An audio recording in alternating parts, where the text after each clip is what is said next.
आयशा बेटा एक गिलास पानी तो ला के दो मुझे। क्या गर्मी है। सलमा बात सुनो बेटा, जल्दी आओ। अरे जल्दी से आओ ना। इधर इधर हाथ लाओ, ये पकड़ो, एहतियात से रखो इसे। जेबी तुम्हारे कमरे में सोती है ना, जब वो सो जाए तो चुपके से उसके तकिए के नीचे रख देना, उसे पता ना चले। अच्छा है क्या है? ओहो ताबीज़ें खोलो मत, कहा था तासीर खत्म हो जाती है खोलने से। अरे भाई रुकैया ने मुझसे कहा कि रशीदा तुम्हारी जेबी के मसले का हल झंडे वाले बाबा के पास है, वो बहुत सारी लड़कियों की जिंदगियां बना चुके हैं। आपका मतलब है कि आप झंडे वाले बाबा के पास गए जेबी के लिए तावीज लेने ताकि उसकी जिंदगी बन जाए, यही मतलब है ना आपका? हाँ हाँ यही मतलब है। क्या फारसी बोल रही हूँ मैं? सच्ची बात है, रुकैया ने मेरी बड़ी हिम्मत बंधाई और झंडे वाले बाबा कहने लगे माई तेरा दामाद तेरी बेटी के कदमों में गिर जाएगा और झगड़ा फसाद बिल्कुल खत्म। और पैसे कितने देकर आई आप, ये भी बता दें। अरे भाई वो पैसे नहीं लेते, मना कर रहे थे। रुकैया कहने लगी गले में कुछ डाल दो, 100 रुपए डाल के आ गए। लेकिन हाँ जब मेरा काम हो जाएगा तो फिर जोड़ा मिठाई फल फूल वो सब देना पड़ेगा, कोई बात नहीं। तो सुबह से आप झंडे वाले बाबा के पास थी और ये सारा काम मुझ पे डाल दिया। वो जो आलू कुछ बनाने के लिए कहा था वो जल चुका है और ये दाल अब मुझसे नहीं चुनी जाती है। इधर दो पागल। मुझे आपसे ये उम्मीद नहीं थी कि आप इस तरह के चक्रों में पड़ जाएंगे। अगर महमूद भाई जेबी को मारते पीटते रहे और अब जेबी घर वापस नहीं जाना चाह रही तो उसमें कोई बाबा क्या कर लेगा? पैसे कमाने के धंधे होते हैं सब, और कुछ नहीं होता है बेटा। आजमाने में हर्जी क्या है? फिर देखो इन बुजुर्गों की दुआओं में बड़ी तासीर होती है। इन बाबा ने तो ऐसे दिल से दुआ दी कि मैं क्या बताऊं। और बाकी जो कसर है वो उससे पूरी हो जाएगी। रुकैया कह रही थी कि 16 आने पक्का काम होगा। जिंदगी भर तो रुकैया खाला से कभी आपकी बंदी नहीं, एकदम से आपकी इतनी बड़ी हमदर्द हो गई, वो जरूर उनका भी कुछ ना कुछ हिस्सा होगा इसमें, तभी इतनी हिमायत कर रही थी उनकी। आयशा बात सुनो, इधर क्या है? बात सुनो। देखो तुम्हारे अब्बा और तुम्हारे भाई को कानों कान खबर न इस बात की, समझ गए? ये तुम खोल क्यों रही हो उसको? मत खोलो उसको, मुझे दे, मैं खुद रख दूंगी भाई, मैं खुद रख दूंगी, मुझे दो। इसके अंदर सादा कागज है, कुछ भी नहीं, बेवकूफ बनाया उन्होंने आपको। वो उन्होंने कहा था खोलना नहीं, सारा असर जाता रहेगा। वही हुआ ना, सारे अल्फाज घुल गए। सलमा कभी तुम मेरा कोई काम ना करके देना, अच्छा? अल्लाह मैं अपनी बच्ची की फिक्र में मरी जा रही हूँ, तुम लोगों को जरा एहसास नहीं है। अम्मी जेबी हमारी भी तो बहन है ना, मुश्किल दिन है, गुजर जाएंगे, हालात एक जैसे तो नहीं रहते हैं ना, आप क्यों इतना परेशान होती हैं? अच्छा रोए तो नहीं? और पानी डाल दो, चाय बना दो।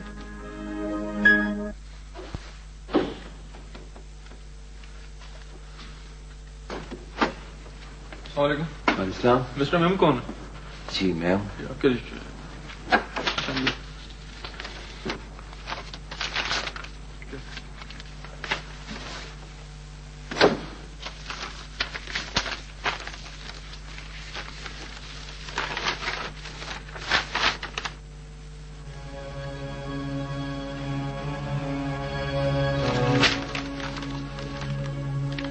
तलाक चाहिए,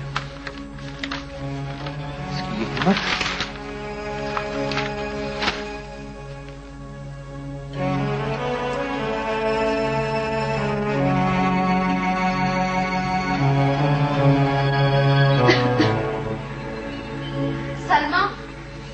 सलमा मेरी वो तस्वीर कहाँ है जहाँ मैं सर पे मटका उठाई हुई हूँ, हाथ में गन्ना पकड़ी हुई हूँ?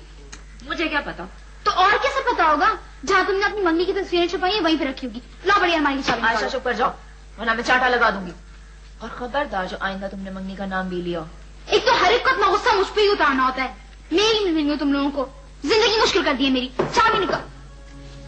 ऐसे देखो अली होगा। नहीं अली नहीं हो सकता। देवी को चाबी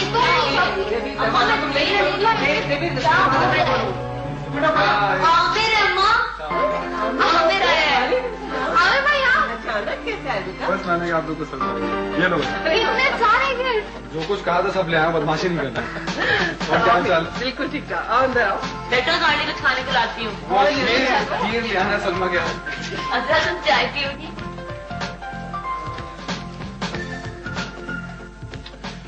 जो इल्जाम तुम पर लगाए गए हैं उनमें मारपीट और तशद्दुद का इल्जाम भी शामिल है। तो क्या इसलिए क्या तलाक हो जाती है? हाँ, इस बात पे औरत को तलाक मिल सकती है, बड़ी मजबूत वजह है। वो अदालत में जाएगी, कहेगी क्या? अगर मैं इनकार कर दूं तो उसके पास तो कोई सबूत ही नहीं होगा। जाहिर है इनकार तो तुम्हें करना ही पड़ेगा, वरना उसे तलाक भी मिल जाएगी और तुम सीधे जेल चले जाओगे। अच्छा महमूद, ये बताओ कि इसमें जो इल्जामात तुम पर लगाए हैं क्या ये दुरुस्त है? इससे क्या फर्क पड़ता है? फर्क पड़ता है भाई। अगर उसने जो इल्जामात तुम पर लगाए हैं वो दुरुस्त है और तुम वाकई उसके साथ ज्यादती कर रहे हो तो हम समझौते की कोई राह। अगर मैं इनकार कर दूं तो उसके पास तो कोई सबूत ही नहीं होगा।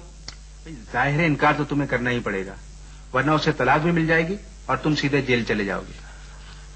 अच्छा महमूद, ये बताओ कि इसमें जो इल्जामात तुम पर लगाए हैं क्या ये दुरुस्त है? इससे क्या फर्क पड़ता है? फर्क पड़ता है भाई। अगर उसने जो इल्जामात तुम पर लगाए हैं वो दुरुस्त है और तुम वाकई उसके साथ ज्यादती कर रहे हो तो हम समझौते की कोई राह निकाल लेते हैं। मैंने उससे बात की थी, वो किसी समझौते के लिए राजी ही नहीं है। इसका मतलब है उसका एतबार तुम पर से बिल्कुल उठ गया है। अगर तुम कहो तो तुम दोनों को दफ्तर में बुलवा कर कोई रिकंसिलिएशन। जी नहीं, बिल्कुल नहीं, इसकी कोई जरूरत नहीं। उसने तलाक को खेल समझा हुआ।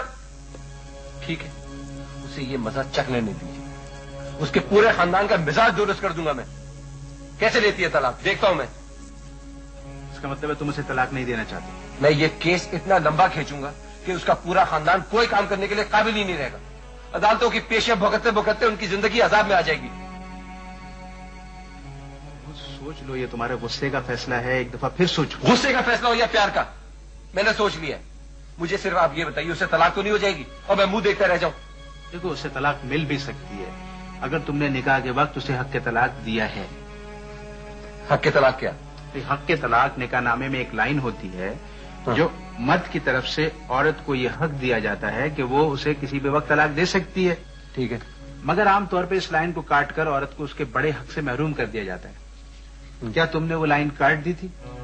हाँ, वो लाइन तो काट दी है मैंने। फिर ये मुकदमा लंबा चलेगा और जितना लंबा तुम कहोगे उतना लंबा खिंचेगा, क्योंकि निकाह के वक्त अपने वो एक बहुत बड़े हक से महरूम हो चुकी है। वकील साहब प्लीज ये केस बनाए, देखता हूँ कैसे लेती है तलाक। I will do it.